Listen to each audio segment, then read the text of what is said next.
All right, what's up? How's everyone doing? How's everyone's Monday afternoons going?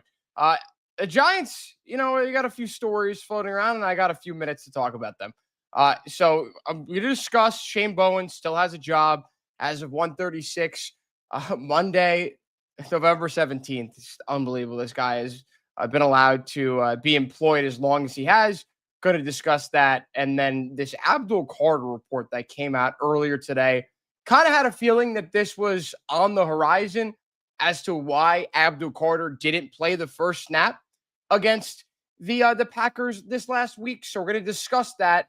The reasoning behind that decision for Mike Kafka is out now. I want to talk about it. That's important. It highlights a few different points that I'd like to make here. But let's start with Shane Bowen.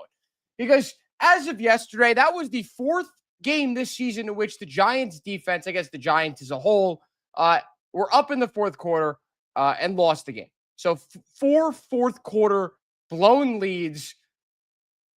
It's on no one else besides the defensive coordinator. Mike Kafka comes in. The Giants don't make any changes. You kind of had the sentiment floating around yesterday at the end of that game and a couple hours after that by all the beat writers was that the Giants and Mike Kafka as an extension were going to make some changes. And everyone just assumed that that'd be the defensive coordinator. And now here we are at 1:38 on Monday, November 17th. Shane Bowen is still employed by the Giants as defensive coordinator. And it begs the question, what the hell more do the Giants need to see from this guy? What are they doing? What is the reason behind keeping this guy? What is the reason? With Dable, you kind of thought, all right, that could be the scapegoat. Shane Bowen will go down with the ship. Dable will save his job because it was Shane Bowen's fault. Well, now look what happens. Mike Kafka's coaching for his life, essentially here.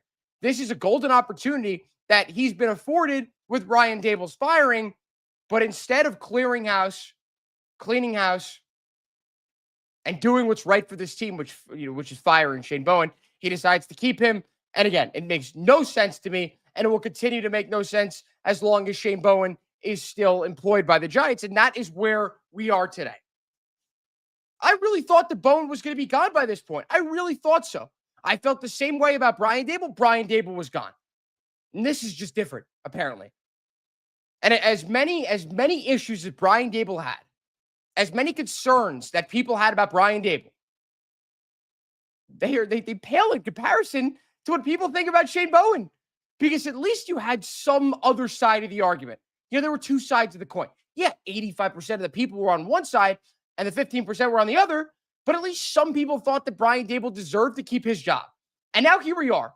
Shane Bowen still has a job, and Brian Dable has been fired. When it's like 99.9 to 0.1%. In terms of people who hate Shane Bowen and want him gone versus people who actually want to keep him. I don't think I've seen one person on social media say that Shane Bowen deserves to keep his job. Like, it's not a point that you could argue. There was no logic behind it. You can't add any facts to it. You can't make a logical argument as to why you think Shane Bowen should still be the defensive coordinator of this team. It makes no sense. It really doesn't.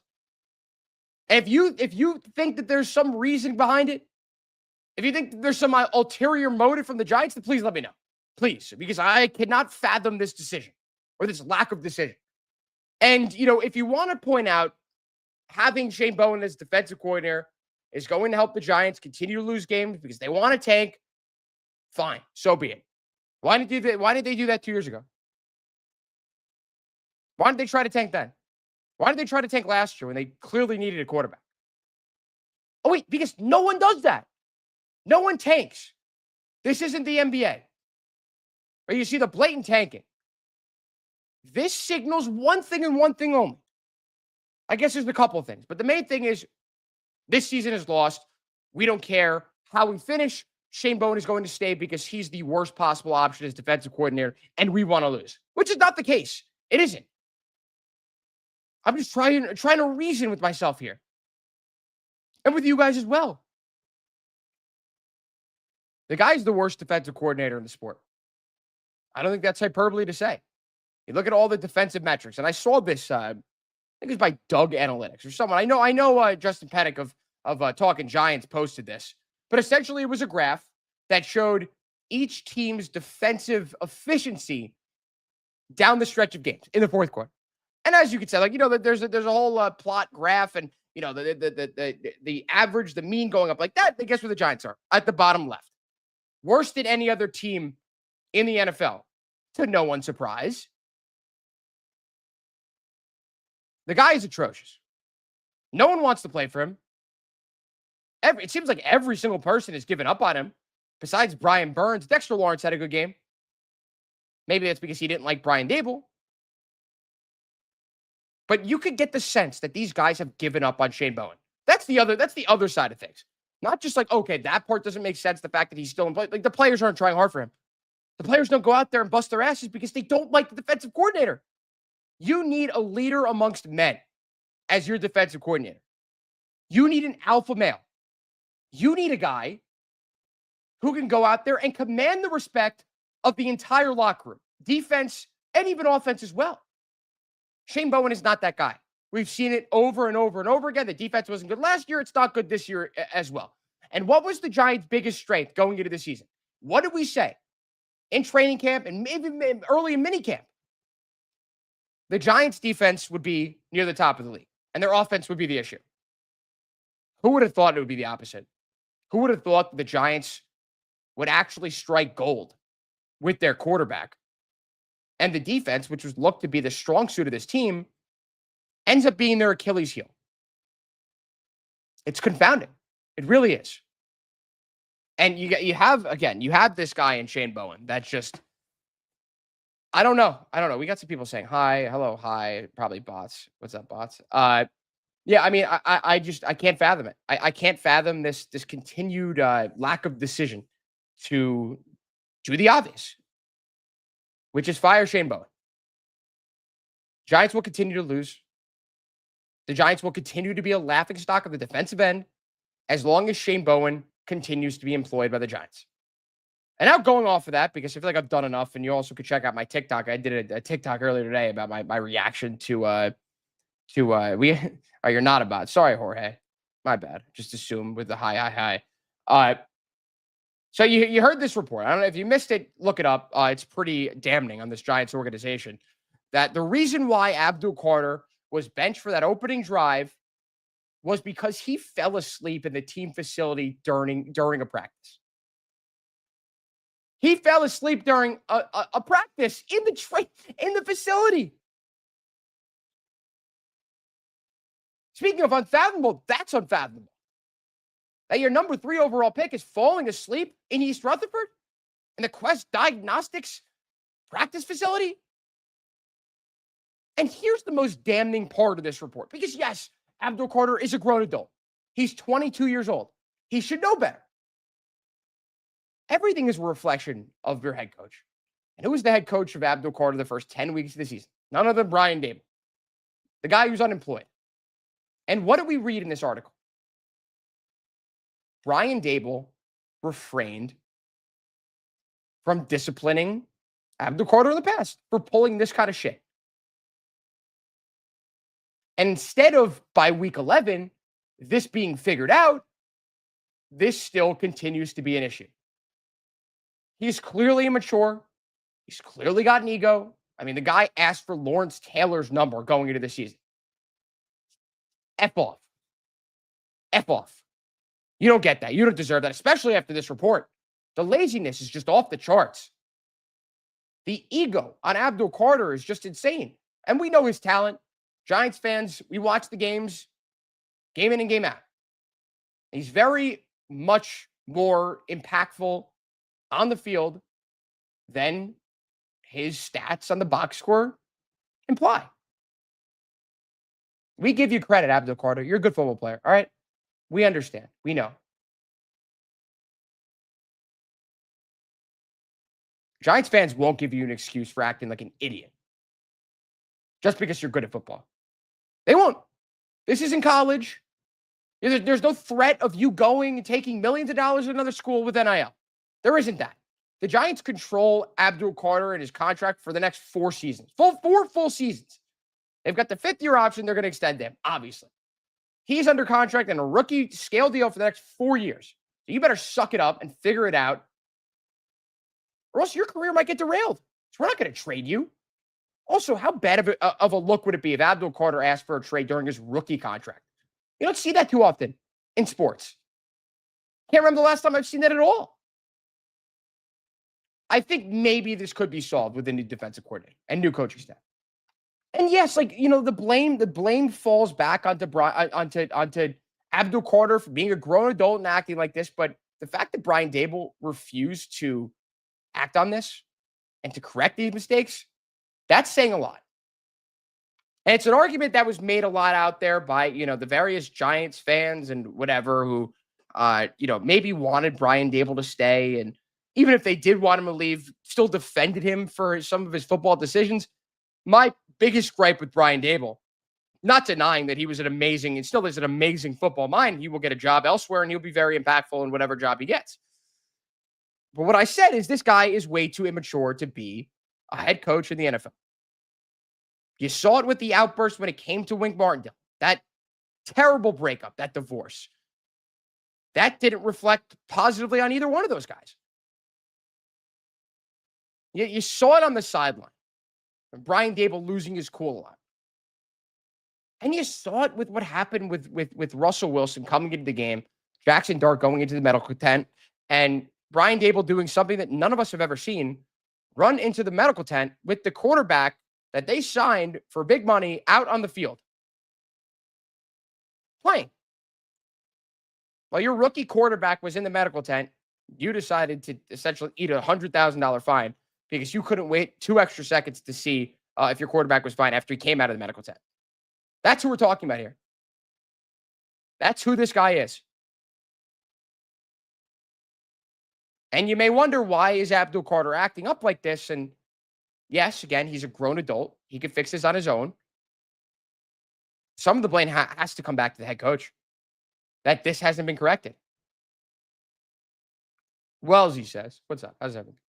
Feel like it's a sneaky good thing to keep Bowen so we lose out and Shane gets fired. Like, that might be the one explanation, but Shane has the power to tell Kafka he's got to go. So that doesn't make much sense.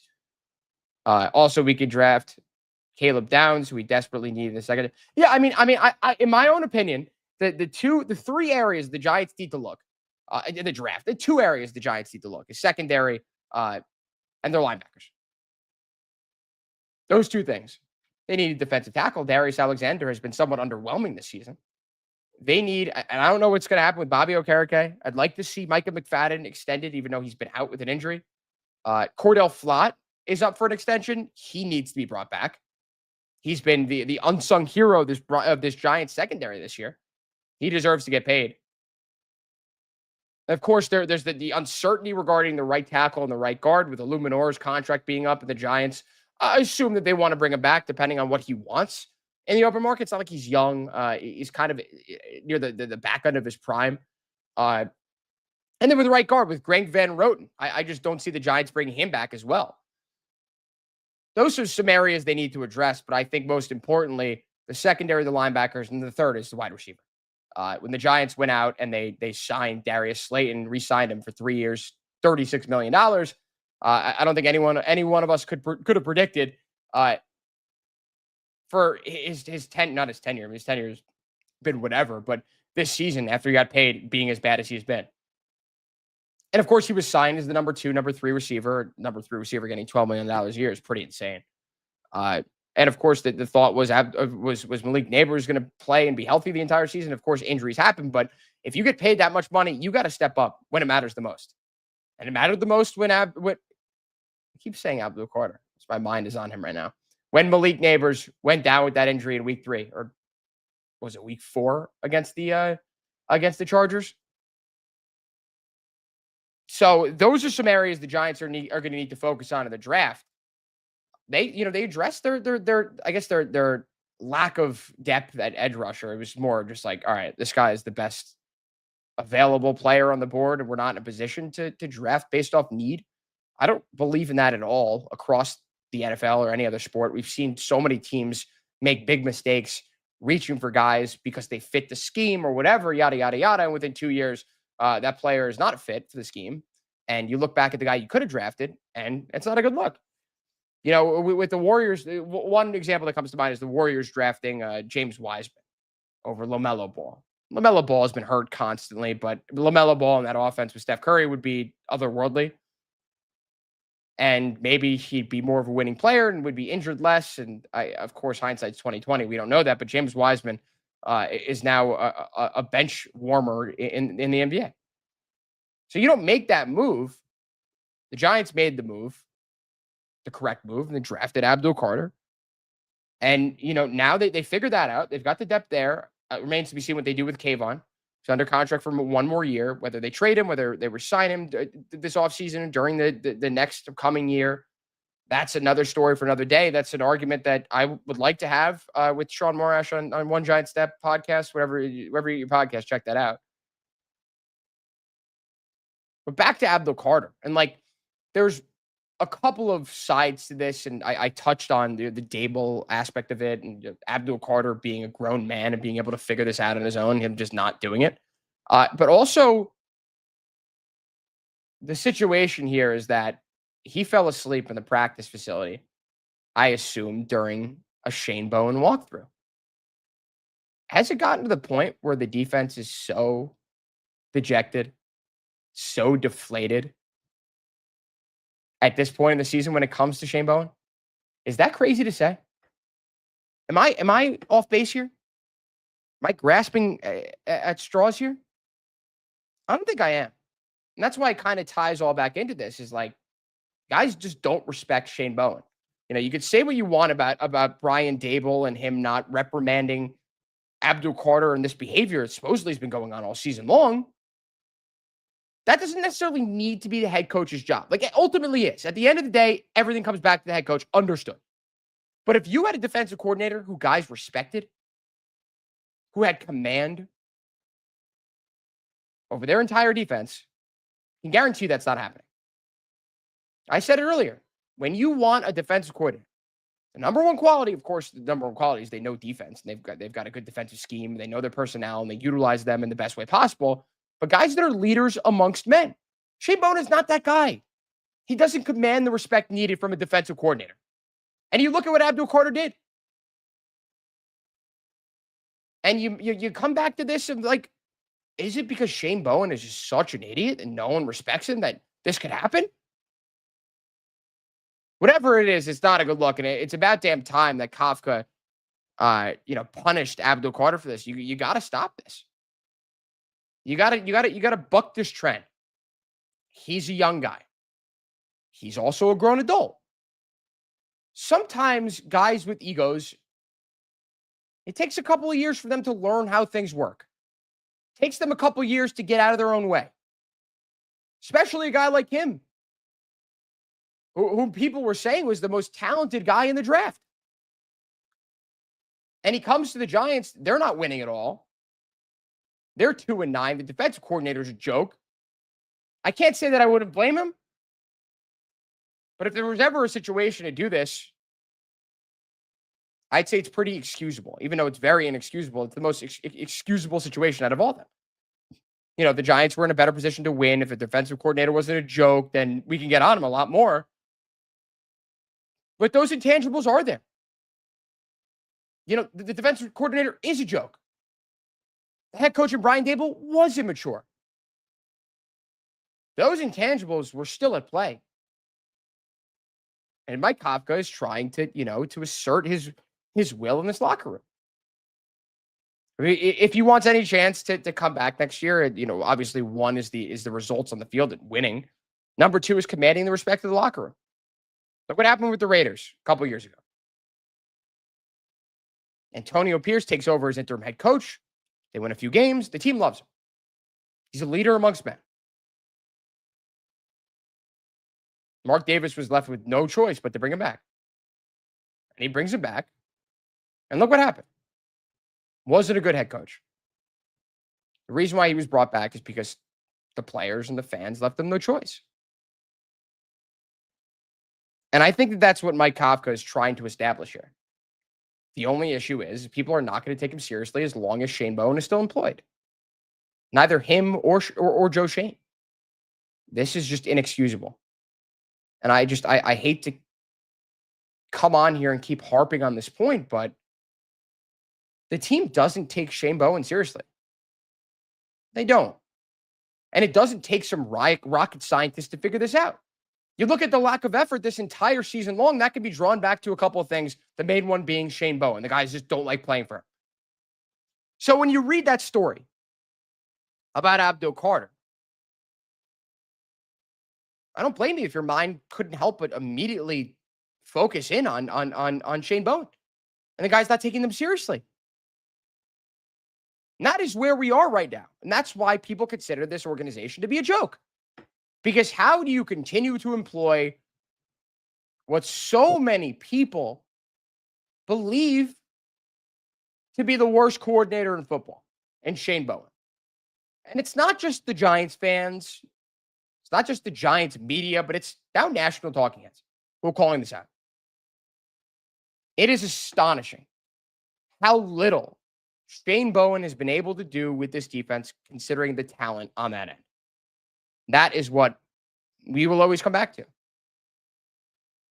Last year, defense not as talented, still sucked. Pretty sure, metrics-wise, they might be worse this season, which is astonishing. Astonishing. Considering the improvements in the secondary with Holland and Adebo, and I think the value in Adebo doesn't lie in necessarily what he brings in the field. It's what other people could not bring on the field if they played instead of him. He's pretty above average cornerback. He's no cornerback one. Cordell Flott has been better than him this year. But playing Paulson Adebo means you don't keep saying Abdul Carter. You don't get Deontay Banks. And that's been the biggest issue behind Paulson Adebo's injury. But it doesn't matter. The excuses have run out for Shane Bowen. They've run out after the Broncos game. Should have been fired after that game. For him making the exact same mistake he made against the Cowboys and playing a prevent defense when all they needed was a field goal, the opposing team. Just, man, it's just really frustrating. And it makes me think, it makes me believe that Joe Schoen might be an idiot. He might just be stupid. And we've given him too much credit. I really just don't think he's doing himself any favors by continuing to employ Shane Bowen on this coaching staff. And I'm not going to put the blame on Joe Schoen for hiring Shane Bowen in the first place.